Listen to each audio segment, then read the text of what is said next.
네, 여러분 안녕하세요. 문인식의 마음톡톡의 진행을 맡은 양영윤. 행복멘토 문은식입니다. 아니, 행복멘토 말고. 포의 행복영서 아니, 그거 소장입니다. 말고. 행복한 사람 문은식입니다. 감독님이 키사에 날렸는데 자세 바꾸네. 양반다리가 편한 문은식입니다. 저는 이렇게 앉아있는 게 사실 제일 편해가지고 그래요. 아니, 뭐 본인의 행복을 추구하지. 다른 사람들의 행복을 챙겨주는 것 같진 않아요. 아유, 여 허리 밑으로는 지금 안 나오니까. 이걸 보셔야 돼. 어떤 바지를 입고 있는지 한번 봐야 돼. 몸빼바지에다가 양반다리 하고 있습니다. 네, 이렇게 또 편안한 마음으로 네. 함께 하고 있는 문인식의 마음톡톡인데요. 이번에 만나볼 사연은요. 어떻게 보면 진짜 소장님께서 네. 가장 잘 얘기해 주실 수 있는 사연인 것 같아요. 정말요? 네. 어떤 사연인데요? 바로 대인공포증에 관한 네. 사연인데요. 그게 어떻게 보면 토크 콘서트나 뭐 강연을 많이 예, 하시잖아요. 예. 그러니까 일반적으로 생각하기에는 이런 분들은 대인공포증이 없을 거야 이런 생각을 하니까 지금은 없죠. 아직 원래 있었어요? 네. 그러면 또 경험을 한번 살려서 살려서, 사연을 한번 살려서 나올 살려서, 네. 빨리 읽어주세요. 읽어서 네. 보도록 하겠습니다. 자, 오늘의 사연은요, 대인 공포증에 관련된 이야기인데요. 오늘 사연 보내주신 분은 보험 설계사래요. 이게 제가 이제 얼마 전에 한 그 대기업 보험회사에 가서 실제로 그 상담을 해드렸던 토크 콘서트에 나왔던 사연이에요. 지난 화에 이어서 리플레이. 돌려막기, 사연 돌려막기. 네, 이 사연인데요. 그런데 이 보험 설계사인데 네. 성격은 밝아요. 네네. 그런데 남들 앞에서만 서면 대인 공포증이 있어서 조리 있게 얘기를 잘 못하신대요. 강단에서 말씀을 잘하는 분들을 보면 너무나 부러워요. 그 용기 또한 부럽고요. 어떻게 하면 남들 앞에서 이 대인 공포증 없이 잘 얘기할 수 있을까요? 라고 사연을 보내주셨습니다. 자, 퀴즈를 내겠습니다.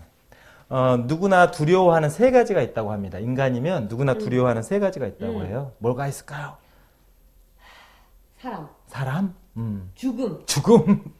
실패. 뭐 그렇게 철학적으로 안 가도 되는데. 나도 좀 한번 저 이거 모니터링 해봤는데 있어 보이려고요? 아니 혼자만 너무 똑똑하고 나만 너무 바보 같아요. 아니, 내가 바보 같은데, 나는 이렇게 보면 내가 바보 같은데, 아, 내가 소장 맞나? 싶을 나 정도로. 방심하게 하려고 하는 것 같은데 지금. 어쨌든 이 세 가지 네. 뭐예요? 궁금한데. 첫 번째는 깊은 물 속에 들어가면 누구나 다 공포를 느낀대요. 아, 그리고 이제 두 번째는 그 어두운 길을 혼자 갈 때 맞아. 누구나 다 공포를 느끼고, 세 번째는 남들 앞에서 이야기할 때 누구나 다 공포를 느낀답니다. 진짜요? 네. 그러니까 저도 사실은 지금은 이렇게 뭐 남들 앞에서 이야기를 하고 말로 먹고 사는 사람이 됐지만, 제가 이제 가끔 그 얘기 했었잖아요. 초등학교 3학년 때 선생님한테 화장실 보내달라는 얘기를 못 해가지고 교실에서 오줌 싸고 막 난리 쳤었다고. 그쵸, 1화 2화 때 얘기하셨죠? 근데 더 하나 재미난 얘기가 또 하나 있어요. 뭐요? 이제 초등학교 6학년 때 그때 이제 음악 실기 시험을 봐야 돼요. 노래는 금강산 찾아가자 일만인천봉 혹시 알아요? 금강산 찾아가자 일만. 이게 우리 좀 감독님이 좀 비웃는 것 같아 노래 못한다. 저 이거 지금 연식이 좀 된 사람들이 아는 노래인데 금강산. 그게 이제 금강산이라는 노래인데 그걸 이제 음악 실기 시험을 봐야 돼요. 그래서 제가 이제 그 우리 뒷동산에 올라가 가지고 정말 일주일 내내 목이 터져라 열심히 연습을 했거든요. 이제 제 차례가 돼 가지고 선생님 앞에 딱 당당하게 가서 금강산 찾아가자 일만이천봉 볼수록 아름답고 신기하구나 이게 노래를 정말 우렁차게 잘 불렀어요. 노래가 딱 끝났는데 선생님이 이러시는 거예요. 문은식, 너 왜 노래 안 불러? 너 10점 만점에 1점이야? 이러시는 거예요. 속으로 부른 거예요. 어머. 나는 노래를 잘 불렀다고 생각했는데 속으로 노래를 부른 거예요. 너무 MSG가 들어간 것 같은데 설마 그렇게까지? 아니에요, 네. 진짜요? 진짜예요. 그래서 10점 만점에 1점 받았어요. 그 기억이 너무너무 생생해요. 그렇게 수줍고 내성적인, 내향적인 사람이었다는 것도 저도. 그래서 내가 이렇게 훌륭히 극복해가지고 나 지금 이렇게 소장을 하고 이렇게 말을 한다. 그런가? 방향이 그런 건가? 그러면 혼자만 극복하지 말고 좀 그러니까 극복하는 중요한 건 거지. 뭐냐면 남들 앞에서 이야기하는 것은 누구나 다 두렵다는 거죠.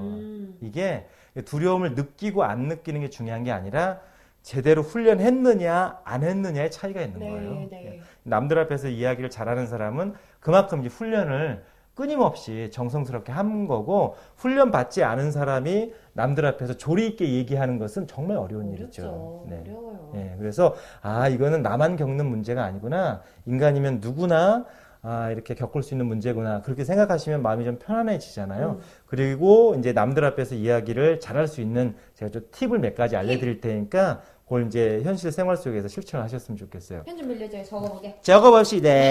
자, 그 말을 잘하는 사람의 특징이 뭐냐면요.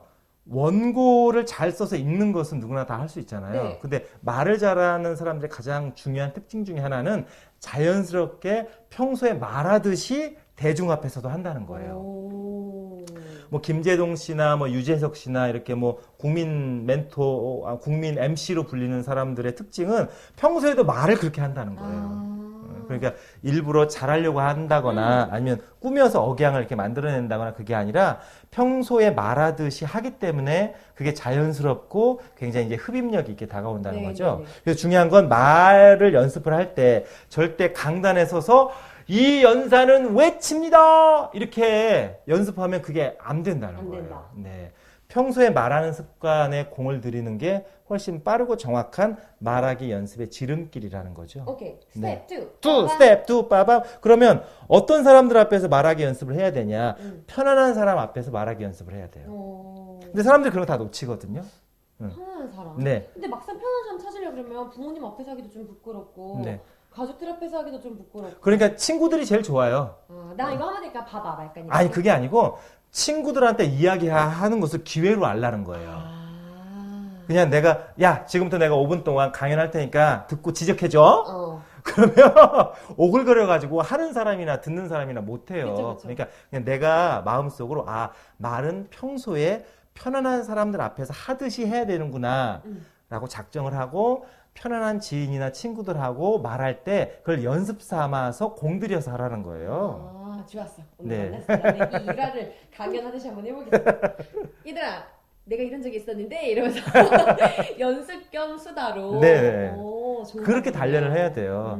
근데 그렇게 단련을 해야 되는데 이제 중요한 이제 또 방법 중에 하나가 본인이 잘 알거나 경험한 걸 이야기하는 게 좋습니다. 이렇게 사람이 말이라는 게 말하면서 그 자신감이 다 묻어 나오거든요. 그럼요. 그리고 디테일하게 말할 수 있는 것은 본인이 경험해 보거나 그쵸. 아니면 그 전문 지식 그 방면에 있어서 있을 때. 많이 알고 있을 때 이렇게 쭉 얘기를 하게 돼요. 그러니까 이야기의 주제를 본인이 경험해 보거나 잘 아는 것으로 삼으라는 거예요. 네, 그게 이제 첫 번째 이제 말하는 요령이고 두 번째는 뭐냐면 이미 지금 스텝 2 했는데. 스텝 2 빠밤. 이제 네. 스텝 3예요. 스텝 3. 네. 자꾸 리플레이 돼. 진행자가 그리고 정리해 주라고 있는 거예요. 스텝 3 빠밤. 네. 스텝 3는 뭐냐면 문장을 처음부터 끝까지 완성할 것. 이게 되게 이제 말하는 연습에 있어서 중요해요. 그러니까 친한 사람들하고 말을 하다 보면 뒤를 흐려요. 앞 머리를 잘라버리거나 이렇게 이제 문장을 다 완성하지 않거든요. 네. 근데 그러면 말의 실력이 늘지 않아요. 맞아. 네. 맞는 것 같아요. 그래서 지인들한테 이야기할 때도 반드시 문장을 완성해야 된다. 근데 그게 생각보다 어렵습니다. 어렵죠. 왜냐면 네. 내가 이렇게까지만 말해도 알아주겠지. 네. 그냥 하나. 알지? 하면서 대충 이게 얼버무리고 그쵸. 한국 사람들의 특징이 어미를 완결하지 않는다는 거예요. 그렇죠. 왜냐면 한국어가 주어랑 목적어 네, 딱 네. 얘기하고 그러면 끝은 이렇게 네. 아니까. 그래서 그게 이제 연습이 안 되기 때문에 대중 앞에서 또는 단상에서 얘기할 때 말이 정확하게 전달되려면 마침표를 정확하게 찍어야 되고 마무리를 발음을 정확하게 해줘야 되거든요. 그래야 이제 귀에 쏙쏙 들어오는데 사람들이 그걸 대충 이렇게 넘어가니까 그래서 말이 어눌하게 들리는 거예요. 그렇군요. 이제 잘 알겠습니다. 네. 그렇게 뭐 얄미울 정도로 할 필요는 없고요. 그러니까 정말 잘 좋은 것 같아요. 네. 스텝 1. 네. 말하듯이 자연스럽게 지인들 연습해라. 앞에서 연습해라. 두 번째, 지인들이 있을 때 그걸 말할 기회로 삼고. 아니, 첫 번째 했잖아요. 지인들 앞에서 평소에 말하는 것으로 훈련해라. 훈련해라. 두 번째는 뭐냐면 자기가 잘 알고 있거나 경험해 본 얘기를 해라. 세 번째는 문장을 처음부터 끝까지 완성해라. 이렇게 말하면서. 잘 모르니까 말을 완성을 못하고 잘 아니까 완성을 하는 거예요, 여러분. 그렇습니다. 이 세 가지 스텝을 알려주셨어요. 누구나 공포증이 다 있는 거니까. 그래서 이제 그 지인들한테 이렇게 말하는 연습을 하다 보면 지인들이 그걸 알아차려요. 네. 얘가 말하는 게 예전하고 다르다. 그럼 반드시 반응이 오거든요. 그러면 그때 이제 내가 이렇게 훈련하고 있다고 이제 얘기를 하는 겁니다. 그럼 지인들이 다음에 이제 더 잘 들어주고 피드백을 해줄 수도 있고요. 그때부터 자신감이 생기는 거예요. 내 말하는 스타일이나 내가 하는 말의 수준이 달라졌다는 것을 상대방이 안 해? 하면서 자신감이 생겨요. 그렇구나. 네. 그러면 이분에게 최종적으로 네. 자신감 있게 전달해 주시죠. 말은 연습한 만큼 늘어납니다. 이게 운동하고 똑같거든요. 그래서 내가 재능이 없어서가 아니라 훈련하지 않아서 그런 것이다. 그래서 매일매일 조금씩 훈련하면 누구처럼 누구나 유명한 뭐 국민 강사 MC처럼 얼마든지 하실 수 있다. 네, 스스로에게 투자하시기 바랍니다. 국민 강사 하면서 뭔가 눈을 개슴칠해 막 약간 이런 것 같은데. 노인이라는 건 아니겠지만. 네, 저는 아직 뭐 뭐 국민 강사까지는 뭐 아니니까요. 그걸 바라면서도 네, 바라면서. 이렇게 어수선하게 네. 마무리 못하면서 정리하도록 하겠습니다. 자, 국민 보험 설계사가 되는 그날을 저희도 같이 기원하면서 2화 마무리하도록 하겠습니다. 전진. 전진. 네.